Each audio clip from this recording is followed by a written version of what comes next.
Hi అండి, hello, welcome to our channel daily రుచులు and ideas. ఈ వీడియోలో పచ్చి కొబ్బరితో ఐస్ క్రీమ్ చేసే విధానాన్ని అయితే చూపించబోతున్నాను. ఇంకా లేట్ చేయకుండా వీడియోలోకి అయితే వెళ్ళిపోదాము. లేతగా ఉన్నవైతే ఇంకా టేస్ట్గా అయితే ఉంటుంది ఐస్ క్రీము. ఒక కప్పు కొబ్బరి ముక్కలను అయితే ఇలా తీసుకుని మెత్తని పేస్ట్ లాగా చేసుకోవాలి. పేస్ట్ అవ్వకపోతే దీనిలోనికి ఒక హాఫ్ కప్ వరకు కోకోనట్ వాటర్ కానీ లేకపోతే మిల్క్ కానీ, అవి కూడా లేకపోతే నార్మల్ వాటర్ అయినా తీసుకొని బాగా మెత్తని పేస్ట్ లాగా చేసుకోవాలి. ఇలా బాగా మెత్తగా అవ్వకపోతే పలుకులుగా అయితే తగులుతూ ఉంటుంది ఐస్ క్రీమ్ తినేటప్పుడు. ఇలా మెత్తని పేస్ట్ లాగా చేసుకున్న దాన్ని పక్కనైతే పెట్టుకోవాలి. ఇప్పుడు స్టవ్ ఆన్ చేసుకుని కడాయి పెట్టుకుని దీనిలోనికి ఒక కప్పు వరకు మిల్క్ అయితే తీసుకోవాలి.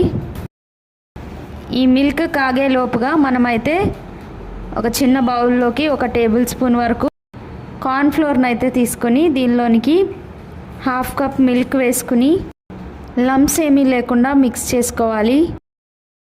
పాలు ఇలా పొంగడం స్టార్ట్ అయిన తర్వాత దీనిలోనికి మనం మిక్స్ చేసి పెట్టుకున్న కార్న్ఫ్లోర్ మిక్చర్ని అయితే యాడ్ చేసుకోవాలి. ఇది లో ఫ్లేమ్లో పెట్టి మాత్రమే యాడ్ చేయాలి, ఎందుకంటే హై ఫ్లేమ్లో పెడితే లంప్స్ అయితే వచ్చేస్తాయి. దీన్ని బాగా కలుపుతూ ఉండాలి, లేకపోతే ఉండలు కట్టేస్తాయి. 2-3 నిమిషాల వరకు దీన్ని బాగా కలుపుకొని దీనిలోనికి హాఫ్ కప్ వరకు షుగర్ అయితే యాడ్ చేసుకోవాలి.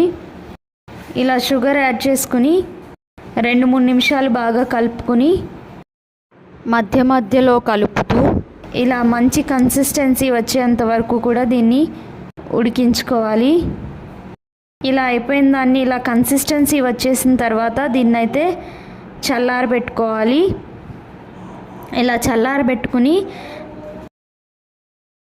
మనం ప్రిపేర్ చేసి పెట్టుకున్న కోకోనట్ పేస్ట్లో అయితే దీన్ని వేసేసుకుని ఒక్కసారి మిక్సీ పట్టుకోవాలి. ఇలా మిక్సీ పట్టుకున్న దాన్ని ఒక స్టీల్ డబ్బాలో కానీ లేక గ్లాస్లోకైనా తీసుకొని కోన్ ఐస్ క్రీమ్ లాగా అయితే చేసుకోవచ్చు. సో ఇక్కడ నేనైతే చిన్న స్టీల్ డబ్బాలో కొంచెము అలాగే గ్లాస్లో కొంచెం తీసుకొని గ్లాస్లో ఐస్ క్రీమ్ స్టిక్ అయితే పెడుతూ ఉన్నాను.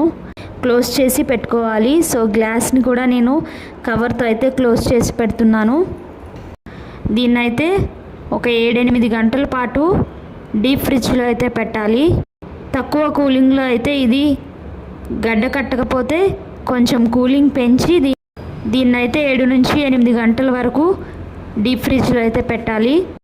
ఇక్కడ చూపిస్తున్నట్లుగా ఒక నైట్ తర్వాత అయితే ఇలా అయితే ఐస్ క్రీమ్ అయితే రెడీ అయింది. కోన్ ఐస్ క్రీమ్ లాగా అయితే రెడీ అయింది. ఇదైతే టేస్ట్ చాలా బాగుంది. ఒకసారి మీరు ట్రై చేసి మీకు టేస్ట్ ఎలా వచ్చిందో, ఎలా కుదిరిందో కామెంట్ అయితే చేసేయండి.